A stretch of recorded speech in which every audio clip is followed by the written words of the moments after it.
Brasil, terra do samba. Argentina, terra do tango. Parece que todo lugar tem uma identidade musical. Alguém deveria ter dito: diga-me que música ouves, que te direi quem tu és. E pensando nisso, qual é a identidade musical de Caraí? Eu pensei e fiquei com essa questão. Então fomos atrás para saber de fato como que originou a música em Caraí, como que é a história da música em Caraí. Aí, para nos ajudar a desvendar esse mistério, fomos atrás de uma pessoa que representa tão bem Caraí. Fomos lá em Caraí, na casa do seu Nestor. Escuta o que ele nos contou. Wesley, uma boa tarde. Para mim é uma alegria muito grande estar te recebendo aqui na minha casa, nessa tarde de hoje, né, desse dia 14 de agosto de 2024, e para falar um pouquinho a respeito do que já aconteceu na nossa Caraí, na nossa cidade, a respeito assim da música. Eu me lembro naturalmente de alguns fatos. Primeiro, o primeiro instrumento musical que a gente via falar nele aqui se chama sanfona. Tinha um senhor aqui, que o nome dele era José Lima, para identificar um pouco para você, até o pai de Creuza de Misael. Ele tinha um botecozinho ali na descida da barragem, ali aquele terreno todo onde hoje é dos meninos de Dona Vilani, de Ogeg, era dele, e ele tinha um botecozinho ali onde vendia as pingas, naturalmente, né? E ele gostava muito de tocar sanfona. E tinha naquela época também muitos forrós assim nos terreiros das casas, né? Inclusive da casa dele mesmo, como também tinha lá de Sebastião de Henrique, como tinha lá de seu avô, de Zé Ferreira. E ele era o tocador, era a música que era geralmente mais música de forró mesmo, tipo aquelas músicas caipiras. E mais tarde, um pouco, já ali na década de 60, quando já tinha o Clube dos Funcionários e tinha também o Forró de Zé Ferreira, tinha um outro sanfoneiro muito bom, que o nome dele era Aníbal, que seu Zé Ferreira sempre o contratava para trocar lá, e todo mundo gostava. Quando falava Aníbal, o clube nem cabia de gente, ficava muito abarrotado ali de gente. E a gente tinha alguns pontos que a gente dançava, no Cine Casa de Família. Tinha o Mercado Velho, que é ali onde é o banco atual, ali ao lado de Xanxiba, e tinha também onde agora já está um ponto lá de uma repartição da prefeitura. Aquele prédio ali era um prédio antigo e funcionava lá um cinema, que chamou primeiro Cine Associação. Aí depois, já lá nos anos 60 também, quando o homem foi à Lua, teve um menino daqui, muito amigo meu, muito inteligente, que ele pegou aquele material e colocou Cine Apolo, da Apolo 11, né? E lá também tinha um espaço com as cadeiras com a tela para o cinema, e tinha outro espaço, que era uma sala mais ou menos umas duas dessas, não era tão grande, mas que a gente dançava muito lá também. E para dançar tinha um senhor aqui que chamava seu Zezinho de Lica, que é do parente de Leopoldina, dessa mesma família, né, dos músicos. Ele tinha um filho dele também, de nome Nísio, que a gente chamava de Preto, que foi coroinha junto comigo também, que a gente era muito amigo. Eles tocavam trombone. Então, ao som do trombone, e às vezes aparecia um pandeiro por ali na hora, a gente dançava. Um outro grupo interessante também de época que eu acho era Zeca Peba, você já deve ter ouvido falar, né, que é o pai de Roseli, de Golda, etc e tal. Ele tocava banjo. E tinha Herodites Ribeiro, que é do pessoal de Duda, né, de Marlene, era casado com Dedé, inclusive o nome dela é o nome Maria José, é o nome do posto de saúde que ela trabalhou lá há muitos anos. E Herodite então tocava sanfona. E tinha Tó Sabão, tem até um filho dele que é artista, que canta muito hoje, que tocava triângulo. E seu Zé Maria Ribeiro, seu Zé de Cândido, que era o pai de tudo, você deve ter conhecido um pouco também, era assim, dava muito apoio para eles, então ele colocou o nome desse conjunto Orotopeba, disse que era Orodito, Tó e Peba. E eles tocavam muito, muito, muito, e o povo dançava bastante. Era aquele tipo de música que tinha, que tinha mais tipo, todo tipo de música, né? Forró, samba, boleros, até tangos, né? Eles inventavam tocar, né? Tinha alguns dançarinos ali de tangos, como o seu Manuel Costa, que eu me lembro assim perfeitamente, e alguns outros. Já lá na década também de 50, 60 e 70, teve um programa muito bom que chamava Programa de Calouros. Esse programa era através do seguinte alto-falante, lá no cinema, todo domingo às 2 horas da tarde. Era a tarde inteira. Muita gente ia para assistir, as cantoras da época, né? Era Isabel, era Dona Lili, falecida há pouco tempo, e mais uns tantos outros, né?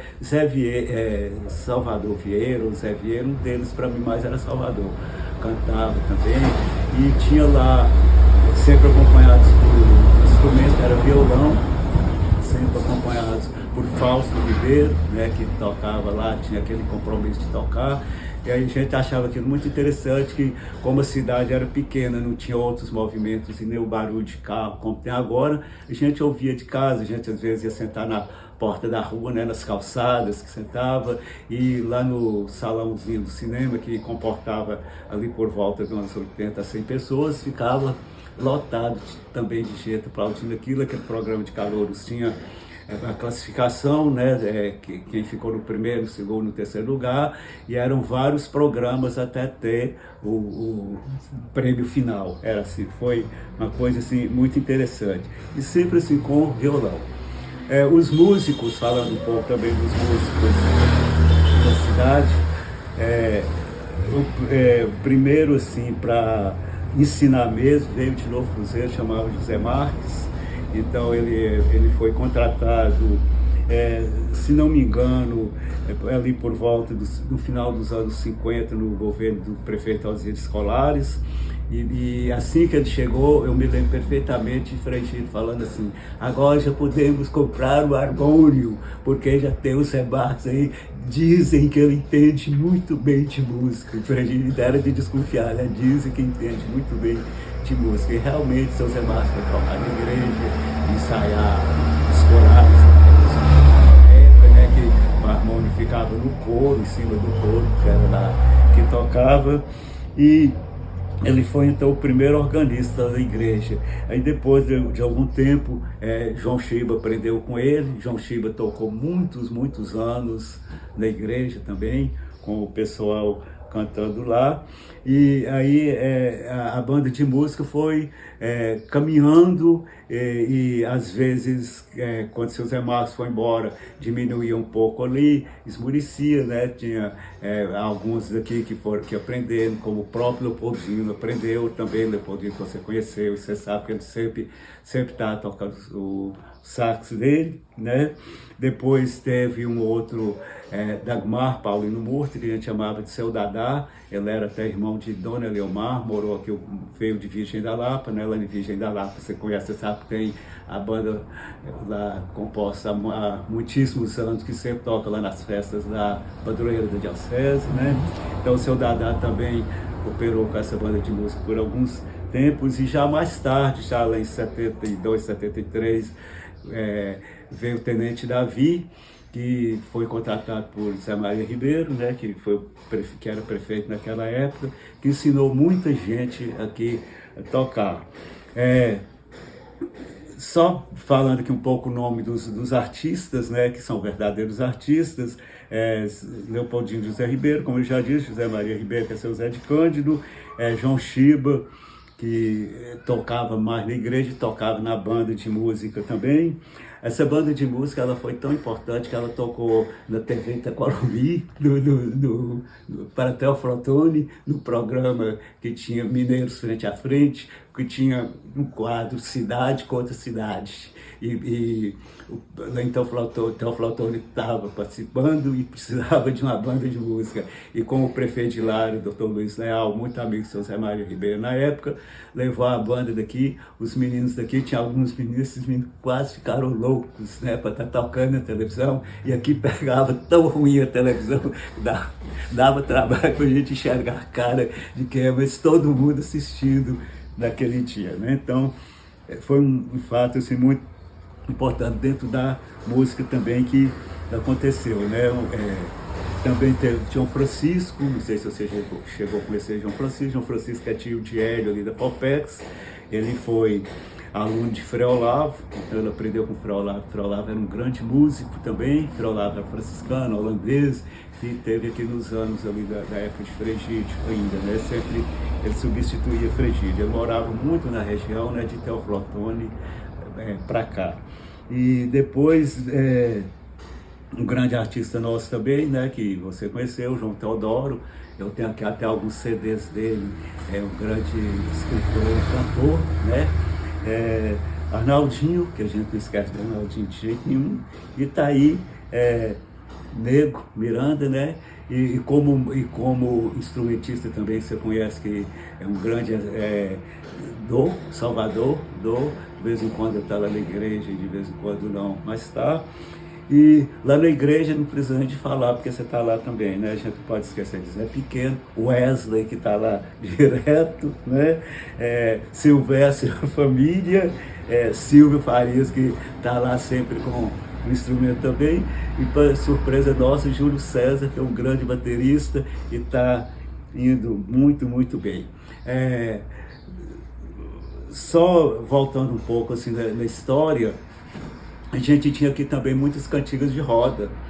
Aqui, essa rua aqui chama Rua João Martins, porque aqui na casa onde é a casa de Reuter, era a casa de seu João Martins. Essa rua aqui não existia na época, né? Ali até nos anos 50, foi de 1950 para cá que abriu essa rua, que veio a estrada de Catugi, que não tinha até então. Antes vinha a estrada era só para Novo Cruzeiro, e então aqui era roça. Essa rua era todinha um cafezal, e tinha um carreiro ali por cima, mais ou menos ali perto do clube, onde que era uma estrada de ir para seu João Martins. Mas como ele era um velho assim, muito querido pelo povo, ele era cego, né? E ele gostava muito daquilo, então ele pedia, né? Então as pessoas vinham, muita gente, né? Famílias e moças e rapazes e crianças, todo mundo, e fazia aquela grande roda. O terreiro era muito grande mesmo, uma área assim muito grande, fazia uma grande roda ali com muita gente, né? Não lembro assim perfeitamente o número não, mas tinha ali por volta de 40, 50 pessoas, moças e rapazes, rodando para a direita, quando começava a tutear, voltava para a esquerda, com aquelas cantigas de roda, e ali também tinha dança, né? Os rapazes tiravam as moças para dançar, as moças às vezes começavam a dançar de duas no centro da roda, dois rapazes saíam da roda, era só sair, os outros davam a mão, né? Continuava a roda, e ali aquilo ia até algumas horas da noite. Lá no morro do grupo também, na época era só mato, nem tinha escola ainda, tinha aquela casa de Tinurim, a outra casa que foi demolida do Oristael, e aquela de Domingo Preto, nem aquela que segue em frente à rua não tinha, era só mato por ali. Lá também morava uma senhora muito simpática, por nome de Joaquina, a gente falava Joaquina Preto. Ela tinha um barraquinho lá, né, assim, muito simples, um terreiro muito bonitinho, muito bonito. Ela gostava muito de cantar também, até ela começava a cantar lá. O pessoal, o morro ali, né, a cidade não tinha outro movimento, escutava cada rua direita, da rua de trás, algumas pessoas subiam e ficavam lá cantando com ela. Eram essas cantigas de roda também, que eram assim muito interessantes, envolvia muito o povo, e de forma assim muito simples e muito pura as pessoas se divertiam também, né? E a identidade musical aqui de Caraí, então, a meu ver, estaria mais nesse ponto assim, onde tem uma viola, onde tem um violão, um pandeiro, pode estar tendo alguma coisa. Não tem assim uma coisa específica, como se fosse só samba ou só forró, mas com a mistura de tudo isso aí, é o que eu acho que é o tipo de nossas músicas aqui de Caraí, tá bom? Eu acho que a gente tem que estar incentivando muito os jovens e adolescentes para estar fazendo aulas, né? Para ficar pelo menos o violão, todo canto cabe ele. Qualquer canto que chega, tendo um violão, as pessoas se divertem. Nossa, que maravilha! Tantos personagens citados, tantos lugares, dá vontade de ir um por um, de conversar com pessoa a pessoa. Infelizmente não é possível, mas um desses personagens, um desses lugares citados, eu posso falar com propriedade. Vamos de história. Olá, meu nome é Wesley José Miranda de Paula e sim, eu sou neto de Zé Ferreira. Talvez alguns vão lembrar pela posição da cadeira, pela forma de sentar que ele usava lá na frente da sua casa. E é quase impossível dizer como da importância da música em Caraí sem relembrar os palcos onde ela de fato acontecia. E naquela época que era bem mais difícil ter acesso à música, um dos lugares onde ela acontecia era nos forrós, era onde tinha música, e ele fez questão de abrir a porta da sua casa, a porta da sua sala, para que a música acontecesse. E lá foi palco de muito forró, de muita alegria, de muitos encontros, e também uma parte histórica que dizem, né, que quando ele trouxe um músico, um sanfoneiro do grupo Trio Parada Dura, o Mangabinha, que na época era acredito que foi um dos primeiros famosos assim que fazia sucesso com música, a vir a Caraí para tocar no forró de Zé Ferreira.